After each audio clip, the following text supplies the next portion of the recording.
You ruined our lives. Get out. That was the last thing my family said to me before they turned their backs.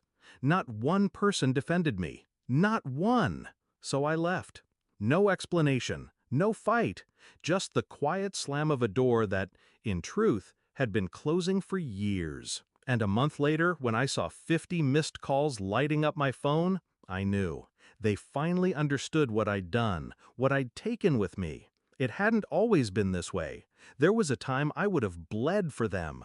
The oldest child, the dependable one, the one who carried their burdens so they could breathe easier. Bills that weren't mine, I paid. Secrets that weren't mine, I buried. Dreams that weren't mine, I abandoned. They called it love, family duty, but it was never equal. It was servitude dressed as devotion. The betrayal didn't come all at once. It started small. The way my sister would sneer that I owed her because she had kids. The way my mother dismissed my promotions, calling them luck. The way my father, behind closed doors, would remind me who really kept the family afloat. Then came the breaking point. They wanted my savings, the account I'd built for my future, a down payment for my sister's house. When I said no, their masks slipped. I wasn't family anymore. I was selfish, a parasite, a scapegoat to blame for their failures. You ruined our lives. Get out. So I did, but not before planting the seeds. I didn't scream, I didn't beg. Instead, I smiled, because I knew something they didn't. Every string they thought tied me to them was actually tied them to me. Their debts? In my name. Their safety net? My bank account. Their precious little secrets? Stored in the devices I paid for. And they never once noticed whose name sat quietly on the documents, the bills, the accounts. They believed they'd cut me loose, but I was the scaffolding holding their fragile world together. And scaffolding falls silently, until it doesn't. The first week after I left, I did nothing. I wanted them comfortable, smug in their cruelty. The second week, I started pulling threads. I canceled automatic payments, credit cards frozen, utilities transferred out of my name, insurance policies closed. I didn't touch a cent that wasn't mine. I simply removed what was never theirs to begin with. By week 3, I started forwarding things. A debt collector's letter addressed to my father, forwarded to his employer. Screenshots of my sister's cruel texts forwarded to her husband.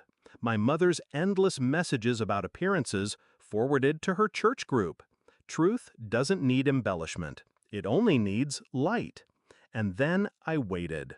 The silence broke on the 4th week. First came the texts, then the calls.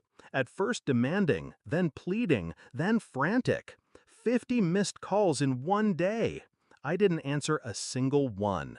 I pictured them sitting together, for once united, but not against me, against the void I'd left. The unpaid bills, the fractured image, the truths they couldn't twist anymore. They wanted me gone. Now they were choking on what that actually meant. The climax came sooner than I expected. A knock at my door, sharp and desperate.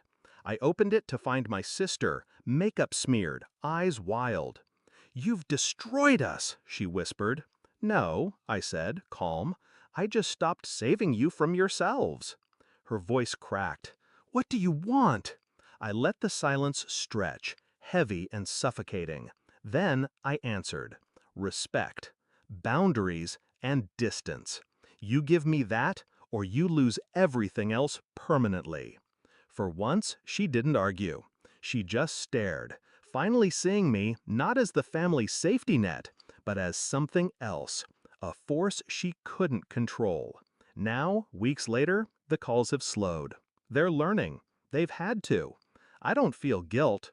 I feel free. Because here's the truth they never wanted to face.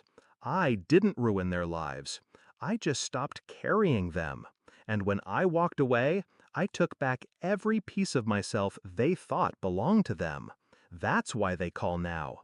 That's why they beg. Because they finally know. They never had power over me. I had it over them.